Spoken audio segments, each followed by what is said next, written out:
Você se pergunta por que seu corpo deseja tanto sexo. Você está curioso para descobrir por que os impulsos sexuais são tão fortes. Talvez pareça que os impulsos não param e isso faz você se perguntar se o seu desejo sexual não é típico.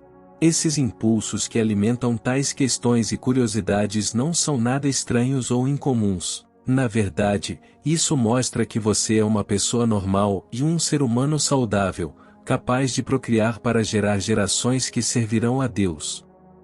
Toda pessoa tem desejo por sexo. Pode não ser imediatamente identificado como impulso sexual, mas quando uma pessoa começa a notar alguns desejos ou motivações extras para atrair o sexo oposto ou um forte sentimento de buscar a atenção do sexo oposto, é quando os impulsos sexuais de uma pessoa estão ativados.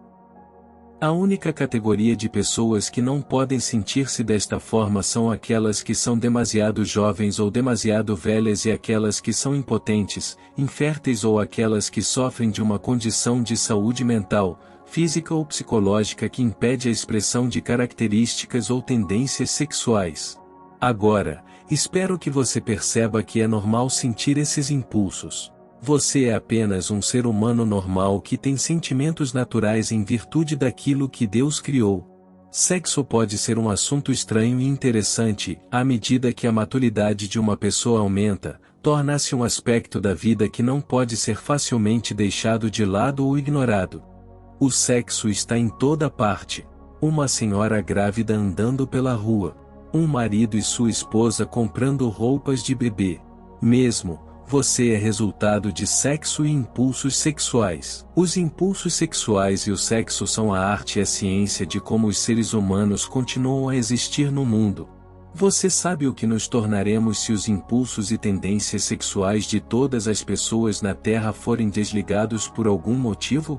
Na linguagem científica, nos tornaríamos uma espécie em extinção. Será apenas uma questão de tempo até que toda a humanidade seja extinta. Serão então os animais que terão domínio sobre a terra? Bem, talvez. Deus criou a humanidade para ser fecunda, para se multiplicar, para encher a terra e para subjugá-la. Tudo isso é possível devido ao sexo e a outros fatores que garantem a sobrevivência, como alimentação, abrigo e assim por diante. Portanto, o sexo é um fenômeno natural que Deus criou com sua própria sabedoria. O sexo não é uma coisa diabólica, mas pode ser manipulado, assim como qualquer outra coisa boa pode ser manipulada ou corrompida. Todo crente, entretanto, precisa saber onde traçar o limite e também como manter-se sob controle para que algo que é uma bênção e um benefício não se torne uma maldição ou algo de destruição. Um bom cristão deve aprender a ser consciente e responsável com os seus impulsos e desejos sexuais, em linha com os princípios bíblicos estabelecidos que dão sabedoria e instrução relativamente à boa conduta cristã. Neste ponto você não está mais se perguntando por que seu corpo deseja tanto sexo. Sexo é natural. Não é bizarro. O sexo, contudo, pode tornar-se pervertido e prejudicial à orientação espiritual e ao bem-estar de uma pessoa, se a pessoa o praticar fora dos limites do casamento. Deus ordenou que o sexo fosse desfrutado e administrado dentro dos limites do casamento, e todo crente deve garantir o atendimento a essa expectativa. Entre os casais, o sexo não é apenas um meio de procriação. Também ajuda a construir uma ligação forte entre os casais, o que contribui para um vínculo saudável no relacionamento. Todas essas são razões pelas quais Deus propôs e moldou o sexo dentro do casamento. Gênesis 2:24 diz: portanto, deixará o varão o seu pai e a sua mãe e apegar-se-á à sua mulher, e serão ambos uma carne. Deus viu que o homem estava sozinho no jardim e decidiu dar-lhe uma companheira para que ambos se tornassem um só para cumprir o mandato de Deus. Significa isso que o próprio sexo é o propósito último do casamento?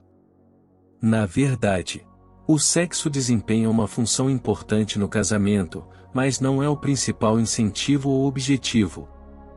Pode haver momentos no casamento em que os casais concordem em jejuar ou ficar sem sexo para buscar intimidade com Deus. Isso faria o casamento desmoronar? Não. Não deveria.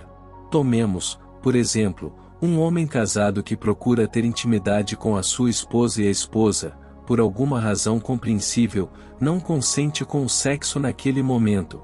Qual será a próxima coisa que acontecerá? O homem procurará outro meio através do qual possa satisfazer seu desejo sexual? A resposta correta é não, porque isso equivaleria a adultério ou imoralidade, que é pecado contra Deus. Aqui, novamente, encontramos a necessidade da virtude espiritual do autocontrole, mesmo dentro do casamento. Ambas as partes no casamento devem servir e ajudar uma a outra, com amor, confiança e companheirismo. É claro que o casamento não fecha a porta nem isenta os cristãos de exercerem autocontrole com o propósito de conter impulsos sexuais. Sexo e impulsos sexuais são naturais. No entanto, é algo que pode ser controlado. O sexo é natural, mas não pode ser colocado na mesma categoria de natureza que coisas como comida, oxigênio ou abrigo.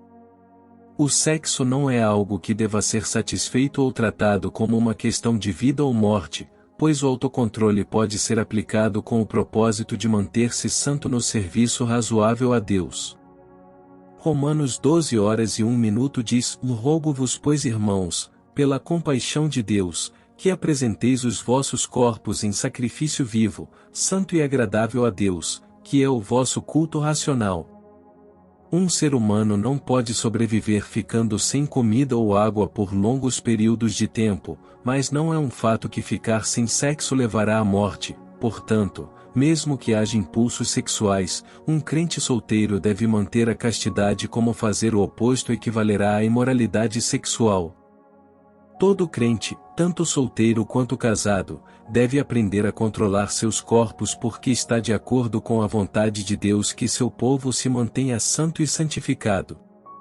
Não há maneira mais rápida ou eficaz de ser consagrado a Deus do que uma pessoa manter o corpo sem sexo. Isso é santo e aceitável aos olhos de Deus, pois faz com que o crente cresça em intimidade com Deus. O problema ou tentação que afeta negativamente a prática de manter-se é o fato de que existem muitas influências diferentes que levam as pessoas ao pecado e à imoralidade. Já não é novidade que o mundo em que vivemos não foi concebido para se adequar a um crente cristão que leva a sério a defesa dos princípios e princípios da fé cristã. Da música aos filmes, as redes sociais como Facebook, YouTube, Instagram, TikTok, bem como sites adultos na internet, a tentação pelo sexo está em todo o lado. A atual consciência geral ou secular sobre o sexo não encoraja abertamente a castidade, pois parece que a maioria das pessoas está interessada em explorar opções e atividades sexuais. Nos anos anteriores, a prostituição ou a imoralidade sexual era um enorme tabu solicitado em segredo. No entanto, este não é o caso atualmente. A maioria dos filmes de grande sucesso tem cenas tentadoras e muitos artistas populares glorificam o sexo em suas canções. Diz-se principalmente que o mundo gira em torno de dinheiro, poder e sexo, e aqueles que são considerados celebridades são aqueles que idolatram essas coisas de uma forma ou de outra. Algumas pessoas que se dizem cristãs ou afirmam servir a Deus se deixam levar por essas tendências sem saber que tudo isso faz parte da teatralidade das estratégias do diabo para corromper cada vez mais o mundo, para que ele possa levar o maior número de pessoas a passam toda a sua vida e existência eterna nas trevas, onde estão separados do alcance de Deus. A luxúria sexual e a imoralidade tornaram-se flagrantes e perderam a sua natureza subtil e presença no mundo de hoje. A maioria dos jovens de hoje que não estão enraizados na verdade do Evangelho acaba ficando preso na imoralidade e em diversas formas de luxúria sexual, perderam toda a virtude do autocontrole e não têm domínio sobre a sua vontade. Eles são como escravos zumbis que ficaram presos aos prazeres do sexo, o que os fez perder todo o seu valor e autoestima. Todo crente que pretende durar muito tempo no serviço de Deus e exercer domínio sobre a terra como Deus criou o seu povo para fazer, deve fugir dos prazeres dos pecados sexuais e da imoralidade. Quando o sexo é feito fora do casamento, não está dentro da vontade de Deus e nada de espiritualmente bom ou positivo pode resultar disso. Existem consequências muito pesadas associadas à imoralidade sexual, que incluem frouxidão espiritual, laços espirituais com maridos ou esposas espirituais, laços de alma com a pessoa errada, doenças e infecções sexualmente transmissíveis, e assim por diante. A perda final associada ao pecado sexual é a impotência espiritual, pois somente aqueles que são íntimos de Deus devido à consagração podem hospedar sua presença tangível. Agora que estamos informados e conscientes de que os nossos sentimentos e impulsos sexuais naturais dão espaço para sermos tentados a praticar sexo ou outros atos sexuais, devemos tomar todas as medidas necessárias para garantir que não nos entregamos ao pecado sexual. Também entendemos o que Deus espera de nós, que é sermos castos e santos no serviço a Ele. O que significa que não devemos dar espaço ao sexo, a menos que seja feito apenas dentro dos limites do casamento. As pessoas solteiras devem aprender a suportar a impaciência e a exercer autocontrole sobre os impulsos sexuais, pois esses impulsos sexuais não são algo que possa ser removido ou expelido naturalmente do corpo. Os impulsos sexuais também não são algo para se envergonhar ou para se sentir culpado. Os cristãos solteiros, porém, devem conseguir evitar o pecado sexual ou a imoralidade, exercendo disciplina sobre o corpo e subjugando-o. Em 1 Coríntios 9h27, antes subjugo o meu corpo, e o reduzo à servidão, para que, pregando aos outros, eu mesmo não venha de alguma maneira a ficar reprovado. Paulo enfatiza a responsabilidade que todo crente solteiro deve cumprir obedientemente. Esta é uma prática padrão em virtude dos princípios bíblicos básicos e exatamente com a qual Deus certamente ficará satisfeito. Qualquer coisa feita em contrário não agrada a Deus nem glorifica a Deus de forma alguma, mas cria uma brecha da qual o diabo pode tirar vantagem com sucesso. Não é apenas o sexo que é um caminho para a gratificação sexual ou a satisfação dos impulsos sexuais. Indulgências imorais como pornografia e masturbação também são formas pelas quais uma pessoa pode satisfazer um desejo sexual. Esses atos lascivos não devem ser realizados por um crente, pois são contra a vontade e o propósito de Deus. A pornografia é prejudicial ao cérebro e a masturbação é 2 vezes mais prejudicial. Esses vícios são apenas egoístas e podem fazer com que uma pessoa tenha uma mente que objetifica os outros ou percebe as outras pessoas como brinquedos ou objetos sexuais. Nenhuma conexão real pode ser formada com esses atos e eles apenas aumentam a culpa e a vergonha de uma pessoa que se entrega a eles. Estes também são criadouros de demônios que se entregam à pornografia ou à masturbação, pois a satisfação sexual é perversão e o prazer obtido com esses atos dura apenas um momento. A indulgência com eles também leva à solidão e à erosão da obstinação e da autoestima da pessoa. Lembre-se de que nós, como cristãos, devemos sempre proteger nossos corações e nossos olhos de contemplar o mal, pois é isso que nos impede de cair em tentações alimentadas por nossos próprios desejos. Provérbios 4h23 diz sobre tudo o que se deve guardar, guarda o teu coração, porque dele procedem as saídas da vida. Atos homossexuais ou gays também devem ser evitados, pois estão muito longe do propósito e do desígnio de Deus. Cada crente deve reconhecer que Deus marcou o seu povo com o selo do Espírito Santo que habita no seu interior, tornando assim os nossos corpos um templo para o Deus vivo, que devemos manter santo e santificado. 2 Coríntios 6:16 diz: "E que consenso tem o templo de Deus com os ídolos? Porque vós sois o templo do Deus vivente, como Deus disse, neles habitarei, e entre eles andarei, e eu serei o seu Deus e eles serão o meu povo." Devemos cultivar um relacionamento com o Espírito Santo e estar sempre abertos à sua liderança. É assim que fugimos da tentação à medida que os desejos dos nossos corações mudam para entrar em sintonia com o Espírito Santo. Todo crente deve honrar a Deus e operar a serviço dele em todos os momentos e em todas as ocasiões. Não devemos dar chance ao pecado sexual, pois isso não nos traz nenhum bem espiritual. Mateus 22:37-38 diz: "E Jesus disse-lhe: Amarás o Senhor teu Deus de todo o teu coração, e de toda a tua alma, e de todo o teu pensamento. Este é o primeiro e grande mandamento." Os crentes solteiros devem imitar Jesus, que é nosso exemplo perfeito. Jesus exerceu disciplina e controle sobre seu corpo na terra quando enfrentou tentações como nós enfrentamos. Ele não se comprometeu nem caiu. O Espírito em Jesus é o mesmo Espírito em cada crente e a implicação disto é que todos os crentes podem viver neste mundo como Jesus viveu, por isso devemos olhar para Jesus e seguir os seus passos. Hebreus 12:02 diz: "Olhando para Jesus, autor e consumador da fé, o qual pelo gozo que lhe estava proposto suportou a cruz, desprezando a afronta, e assentou-se à destra do trono de Deus." Os crentes solteiros precisam redirecionar sua energia quando os pensamentos de sexo ou gratificação sexual surgem em suas mentes. Exercícios físicos podem ser feitos. Pode-se dar um passeio, dar um mergulho frio ou tomar banho, pois isso pode desviar o desejo sexual nesses momentos tentadores.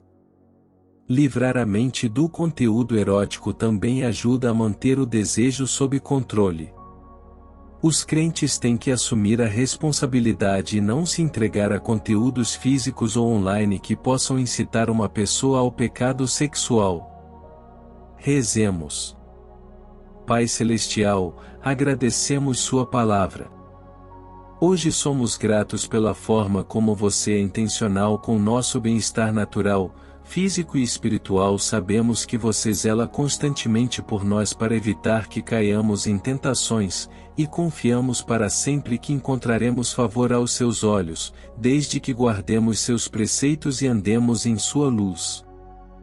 Ensina-nos, Senhor, a agradar-te em tudo o que fazemos, especialmente em relação ao sexo e aos nossos impulsos sexuais. Através do seu Espírito, inspire-nos a caminhar no fruto do autocontrole. Dê-nos a graça de manter nossos corpos como um templo sagrado para você e livra-nos de todo espírito imundo ou demônio que procura perverter nossos corações e dominar nossas mentes. Seja nosso pastor, Senhor, e seremos suas ovelhas mansas que conhecem sua voz gentil e sua instrução firme. Ajude-nos, Senhor, a não sermos fracos no exercício da disciplina. Ensine-nos seus caminhos e mantenha nossos pés firmes no caminho da retidão para que não sejamos enganados e sigamos na direção errada. Ajude as pessoas que buscam um parceiro e alma gêmea a encontrar a carne de sua carne e o osso de seus ossos. Dê aos solteiros um parceiro que entenda a virtude da santidade e ajude os casais que já estão dentro dos limites do casamento a dispensar seus impulsos sexuais com sabedoria e devoção, para que não haja espaço para conflitos ou infidelidade. Ajuda-nos, Senhor, a andar segundo os ditames do Espírito e não segundo os ditames da carne. Que não sejamos praticantes de iniquidade ou perpetradores de atividades sexuais vergonhosas. Guarda-nos do diabo que sempre procura tirar vantagem dos nossos momentos de desproteção e luta por nós quando procura causar a nossa queda. Ensina-nos a ser como Jesus em tudo e em todas as circunstâncias. Ajude-nos a imitar seu querido Filho para que possamos nos tornar filhos que agradam a você, somente a você acima de tudo. Capacita-nos, Senhor, para te amar de todo o coração, de toda a mente e de toda a capacidade, para que possamos nos tornar filhos fiéis da luz. Ajude-nos a ensinar os outros, por meio de nossas ações, a serem castos e santos em todos os nossos assuntos e relações.